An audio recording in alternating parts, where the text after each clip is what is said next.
नमस्कार प्यारे साथियों, स्वागत है आज की ऑनलाइन क्लासेज में। आज की क्लास में रीट मुख्य परीक्षा 2026 के लिए मॉडल पेपर फर्स्ट, जिसमें मनोविज्ञान के कुल 25 प्रश्न हैं जो कि सिलेक्ट किए। वही प्रश्न हैं जो पिछले सालों में पूछे गए हैं और उन प्रश्नों से संबंधित जो भी क्वेश्चन बनने वाले थे वे क्वेश्चन सिलेक्ट किए। तो इस क्लास पर अंत तक बने रहना और सभी साथी अंत तक बने रहे। शुरुआत करते हैं हम प्रथम क्वेश्चन से।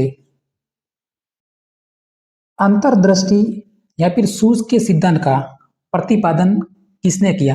पहला क्वेश्चन है। ऑप्शन नंबर दे रखे हैं स्किनर, हेगार्टी, क्रिस्टलवादी मनोवैज्ञानिक या फिर थॉर्नडाइक। थर्ड ग्रेड 2013 में यह प्रश्न पूछा गया था। उसके बाद है रीड लेवल 2 2021 में भी पूछा जाने वाला प्रश्न है। प्रश्न सब सकता है 2026 में सूझ सिद्धांत। तो इसका जो हमारा राइट आंसर है ऑप्शन नंबर सी, गेस्टलवादी मनोवैज्ञानिक। इन्होंने सूझ का सिद्धांत दिया था। अगर हम बात करें गेस्टलवादी मनोवैज्ञानिक के बारे में तो मुख्य 3 वैज्ञानिक हैं, मैक्स वर्दिमर, कोहलर और कोफा। इन्होंने जो वन मानुष पर प्रयोग किए थे, तो 3 वैज्ञानिक जरूर याद रखें। अगला प्रश्न देखते हैं क्वेश्चन नंबर 2। क्वेश्चन नंबर 2 है बहुबुद्धि का सिद्धांत किसने प्रतिपादित किया? बहुबुद्धि का सिद्धांत हार्वर्ड गार्डनर, जीन पियाजे, डेविड वेसलर या फिर एरिक एरिक्सन। बहुबुद्धि का सिद्धांत, जल्दी से आंसर देना है। यहां पे जो हमारा राइट आंसर हो गया option number A, Harvard gardener. अभी से याद रखना है। उसके बाद है संज्ञानात्मक विकास का सिद्धांत। यह सिद्धांत दिया था जीन पियाजे ने और बहुकारक का सिद्धांत, इस सिद्धांत को दिया था थॉर्नडाइक ने। 3 प्रश्न बन रहे हैं। अगला प्रश्न देखते हैं। अब हम देखते हैं प्रत्येक टॉपिक से 4 प्रश्न हैं जो कि सिलेक्ट किए सिलेबस के अनुसार। यूनिट फर्स्ट जो कि हमारा बाल विकास है, इससे संबंधित प्रश्न है। किस अवस्था को वयसंधि, टीन एज या फिर एज ऑफ ब्यूटी कहा जाता है?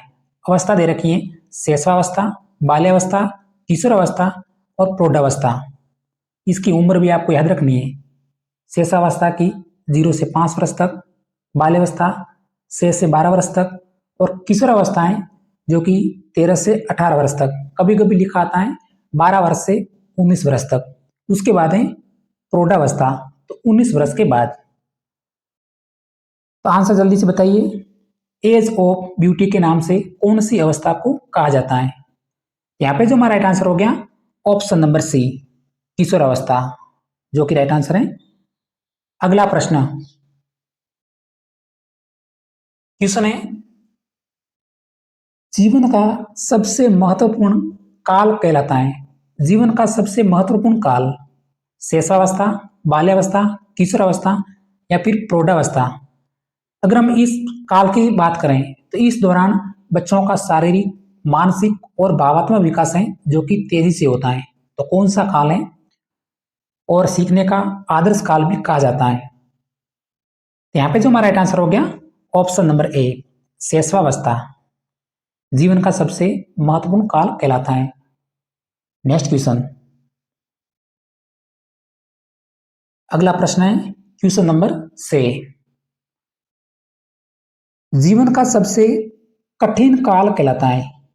प्रथम टॉपिक से बाल विकास, तो उससे संबंधित प्रश्न बन आ सकते हैं एग्जाम्स में।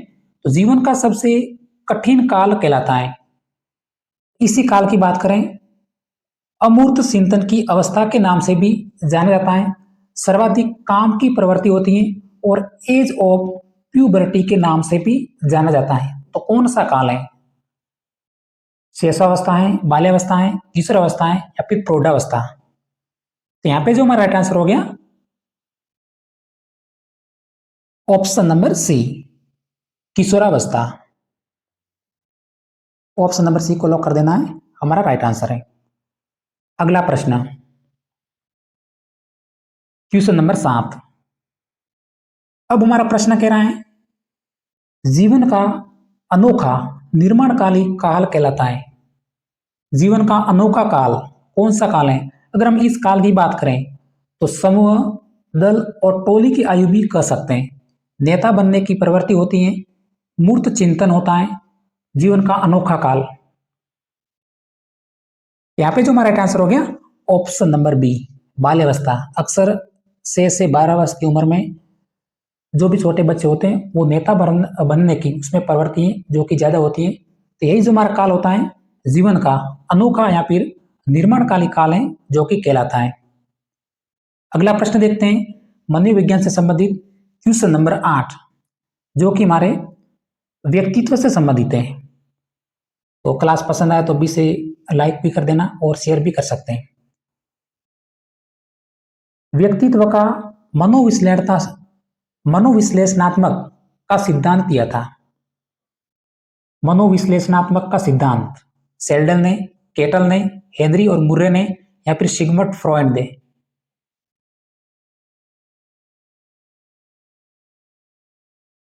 यहाँ पे जो हमारा राइट आंसर हो गया option number D, Sigmund Freud. आपको याद रखना है। उसके बाद है शरीर रचना का सिद्धांत। इस सिद्धांत को दिया था सेल्डन ने। विशेषक का सिद्धांत, यह सिद्धांत केटल ने दिया था। और मां का सिद्धांत है जो कि हेनरी और मुर्रे ने दिया था। और मनोविश्लेषणात्मक का सिद्धांत दिया था सिगमंड फ्रॉइड ने। तो ऑप्शन नंबर डी। अगला प्रश्न,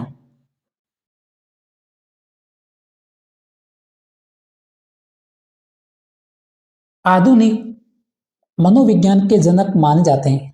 आधुनिक मनोविज्ञान के जनक प्री एग्जाम्स में पूछा गया प्रश्न है, नीट प्री एग्जाम्स 2022 में। आधुनिक मनोविज्ञान के जनक और संरचनावाद के जनक के नाम से भी जाना जाता है। और इन्होंने मनोविज्ञान को चेतना के विकास के रूप में परिभाषित भी किया। तो अब आप आंसर बताना है। यहाँ पे राइट आंसर हो गया option number C, William Wundt, आधुनिक मनोविज्ञान के जनक।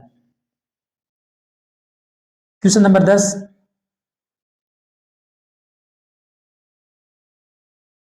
व्यक्तित्व को प्रभावित करने वाला मनोवैज्ञानिक कारक कौन सा है? थोड़ा सा दिमाग लगाना है और आंसर देना है। व्यक्तित्व को प्रभावित करने वाला मनोवैज्ञानिक कारक। यहां पे जो हमारा राइट आंसर है ऑप्शन नंबर डी, रूसी। व्यक्तित्व को प्रभावित करने वाला मनोवैज्ञानिक कारक है अंतस्रावी ग्रंथियां। ये शारीरिक कारक हैं। उसके बाद है परिवार और विद्यालय, ये हमारे सामाजिक कारक हैं।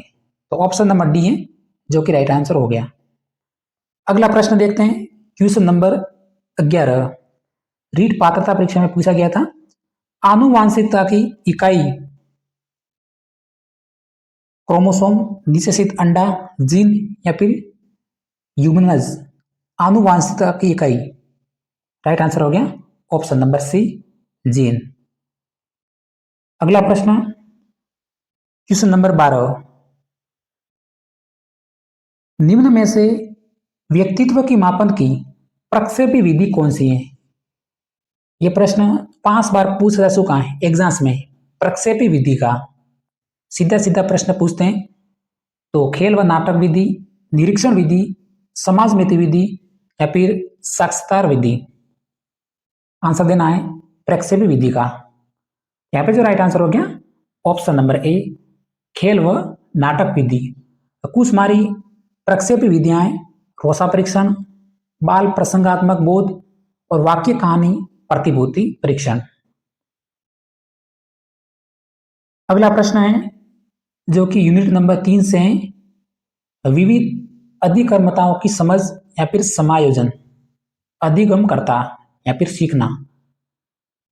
क्वेश्चन है डिसलेक्सिया संबंधित है।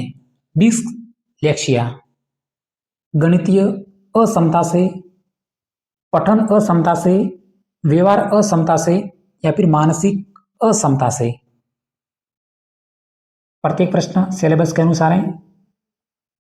तो डिसलेक्सिया संबंधित है प्यारे साथियों, ऑप्शन नंबर बी को लॉक करना है, पठन अक्षमताओं से। अगला प्रश्न क्वेश्चन नंबर 14, 25 प्रश्न में से 14वां प्रश्न है। यूनिट नंबर 3 से है। निम्नलिखित में से सृजनात्मकता की ओर ले जाता है। सामयिक चिंतन, अभिसारी चिंतन, अपसारी चिंतन या फिर अहमवादी चिंतन। सृजनात्मकता वो हमारा चिंतन होता है ऑप्शन नंबर सी, अपसारी चिंतन।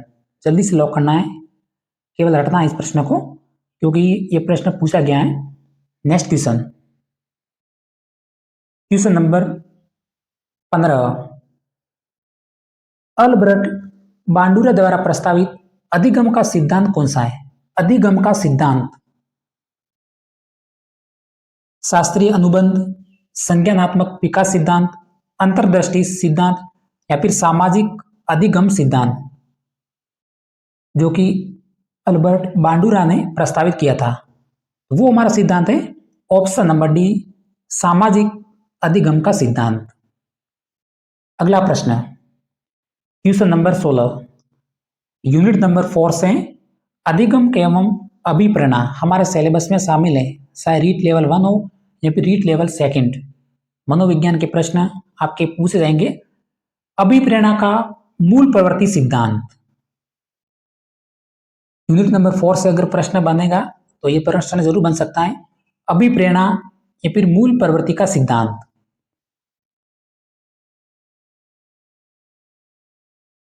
किसने दिया था बताइए? ये सिद्धांत दिया था option number A, William McDougall ने। ऑप्शन नंबर ए को लॉक करना है। उसके बाद है कुछ मूल प्रवृत्तियां जैसे भय, तो पलायन, क्रोध, युयुत्सा और घृणा है जो कि अप्रियता। ये आपको मूल प्रवृत्तियां हैं जो कि याद रखनी है, ऑप्शन में आ सकते हैं। अगला प्रश्न, क्वेश्चन नंबर 17। प्रतिभाशाली बालक की बुद्धि लब्धि होती है। प्रतिभाशाली बालक की बुद्धि लब्धि कितनी होती है? वो पेयर साथी होती है option number A, 140 plus. Option number A को लॉक करना है, हमारा राइट आंसर है। तो सामान्य बालक की बुद्धि लब्धि की बात करें तो वो होती है 90 से 109, और प्रतिभाशाली बालक की बात करें तो 140 प्लस। अगला प्रश्न, निम्न में से कौन सा दैहिक अभिप्रेरक नहीं है? दैहिक अभिप्रेरक, भूख, नींद, उपलब्धि या फिर प्यास। दैहिक अभिप्रेरक, यहां पे जो राइट आंसर हो गया ऑप्शन नंबर सी, उपलब्धि। बाकी भूख, नींद और प्यास ये हमारे दैहिक अभिप्रेरक हैं। ऑप्शन नंबर सी है जो कि राइट आंसर हो गया।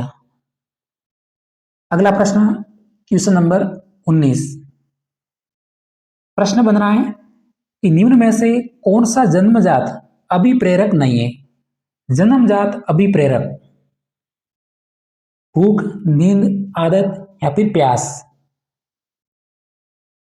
यहां पर राइट आंसर हो गया ऑप्शन नंबर सी, बेसिक प्रश्न था, आदत। बाकी भूख है, नींद है और प्यास है ये हमारी जन्मजात अभिप्रेरक है। रीट मुख्य परीक्षा 2022 में पूछा था प्रश्न। अगला प्रश्न है जो कि यूनिट नंबर 5 है और हमारी अंतिम यूनिट है। बालकों का मुफ्त एवं अनिवार्य शिक्षा का अधिकार अधिनियम 2009 देश में लागू हुआ। देश का पूछा है, कभी कभी राज्य का पूछ लेते हैं, तो आंसर दीजिए। 2011, 2009, 2010 या फिर 2020। तो बालकों का मुफ्त एवं अनिवार्य शिक्षा अधिकार अधिनियम 2009 जो हमारे देश में लागू हुआ था 2010 में, और राजस्थान में लागू हुआ 2011 में। तो कन्फ्यूजन नहीं होना है, कई बार पूछा जाने वाला प्रश्न था। अगला प्रश्न, क्वेश्चन नंबर 21 नेप से संबंधित है। तो नई शिक्षा नीति 2020 के अनुसार 5वीं कक्षा तक की शिक्षा किस भाषा में होगी? नई शिक्षा नीति 2020 नवीन टॉपिक से हमारा, तो 5वीं तक की शिक्षा, यहाँ पे हमें ऑप्शन देखना है विदेशी, विदेशी। ये दोनों ऑप्शन तुरंत आपको गलत करना है। ऑप्शन नंबर ए जो कि राइट आंसर है, मातृभाषा, स्थानीय भाषा और क्षेत्रीय भाषा में। 5वीं तक की हमारी शिक्षा इन 3 भाषाओं में उपलब्ध होगी, जो कि आपको याद रखना है। क्वेश्चन नंबर 22, नई शिक्षा नीति 2020 में प्रस्तावित राष्ट्रीय मूल्यांकन केंद्र का नाम क्या दिया गया है? राष्ट्रीय मूल्यांकन केंद्र दीक्षा, निखार, दिशा या फिर परख? वो नाम दिया गया है ऑप्शन नंबर डी, परख। तुरंत आपको याद रखना है। अगला प्रश्न, क्वेश्चन नंबर 23, नई शिक्षा नीति 2020 में स्कूल शिक्षा में 10+2 पैटर्न के स्थान पर किस पैटर्न को अपनाया गया है? इंपॉर्टेंट मानिए इस प्रश्न को। अंतिम, नेप 2020 में स्कूल शिक्षा में 10+2 पैटर्न के स्थान पर किस पैटर्न को है जो कि अपनाया गया है? वो प्यारे साथियों अपनाया गया है ऑप्शन नंबर बी, 5+3+3+4। किसी भी सीट में यह प्रश्न 100% छपेगा, 5+3+3+4। अगला प्रश्न, क्वेश्चन नंबर 24, राष्ट्रीय शिक्षा नीति 2020 लागू करने वाला देश का पहला राज्य कौन सा है? नेप 2020 लागू करने वाला देश का पहला राज्य वो है हमारा ऑप्शन नंबर सी, कर्नाटक। अब है अंतिम कुछ सिद्धांत हैं, फिर क्लास को समाप्त करेंगे।